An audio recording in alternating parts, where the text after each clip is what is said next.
Hello friends, welcome to bliss cinemas. இன்னைக்கு நம்ம Tamil டப்பிங்ல release ஆயிருக்க தி கான்ட்ராக்டர் படம் எப்படி இருக்குன்னு பார்க்க போறோம். வாங்க வீடியோக்குள்ள போகலாம். இந்த படம் பார்த்தீங்கன்னா 2007 ரிலீஸ் ஆன ஒரு ஆக்ஷன் த்ரில்லர் படம். இதோட ரன் டைம் பார்த்தீங்கன்னா 1 hour 39 minutes இருக்கு. இந்த படத்தை ஜோசப் ருஸ்மாக் டைரக்ஷன் பண்ணியிருக்காங்க. இதுல வெஸ்லி, எலிசா மற்றும் பலர் நடிச்சிருக்காங்க. இப்போ இந்த படத்தோட கதையை பத்தி பார்க்கலாம். நம்ம ஹீரோ பார்த்தீங்கன்னா ஒரு ரிட்டையர்டு சிஐஏவா இருக்காங்க.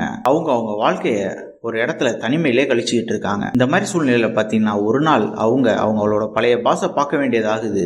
அவரு இவரை நார்மலான ஒரு மனுஷனாக்கிறதுக்காக அவர் கூட வச்சுக்கிறாரு. இந்த மாதிரி சிச்சுவேஷன்ல பாத்தீங்கன்னா கொஞ்சம் வருஷத்துக்கு முன்னாடி நம்ம ஹீரோ ஒரு டெரரிஸ்ட் தலைவனை கொல்றதுக்காக போயிருப்பாரு. ஆனா ஜஸ்ட்ல மிஸ் பண்ணிருப்பாரு. அதனால அந்த மிஷன் ஃபெயிலியர் ஆயிருக்கும். இப்ப பாத்தீங்கன்னா அதே நபரை லண்டன் போலீஸ் பிடிச்சி வச்சிருப்பாங்க.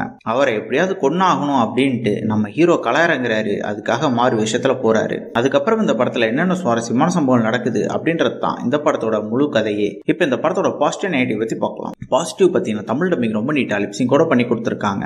ஸ்டோரி பிளாட்டும் பார்த்தீங்கன்னா ஒரு ஆக்ஷன் த்ரில்லர் படத்துக்கு என்ன ஸ்டோரி பிளாட் வேணுமோ அதை பக்காவா பண்ணி கொடுத்துருக்காங்க. பெர்ஃபார்மன்ஸ் வைஸ் பார்க்கும்போது படத்தில் நடிச்சிருக்க எல்லாருமே ஒரு நீட்டான பெர்ஃபார்மன்ஸே கொடுத்துருக்காங்க. குறிப்பா நம்ம ஹீரோ ஒரு அல்டிமேட்டான பெர்ஃபார்மன்ஸே கொடுத்துருக்காரு. படத்தையே ஹோல்ட் பண்றாங்க. படத்துல கேரக்டர் ரைட்டிங் பார்த்தீங்கன்னா ஓவரால் டீசெண்டா எழுதியிருக்காங்க. ஒரு சில கேரக்டர் ரொம்ப நீட்டாவே எழுதியிருக்காங்க. சில கேரக்டர் பயங்கரமா கோட்டையும் விட்டுருக்காங்க. டெக்னிக்கல் ஆஸ்பெக்ட்ஸ்ல பார்க்கும்போது சினிமோட்டோகிராஃபி, சவுண்ட் எஃபெக்ட்ஸ் எல்லாம் பக்காவா இருக்கு. பிஜிஎம்மும் நல்லாவே பண்ணி கொடுத்துருக்காங்க.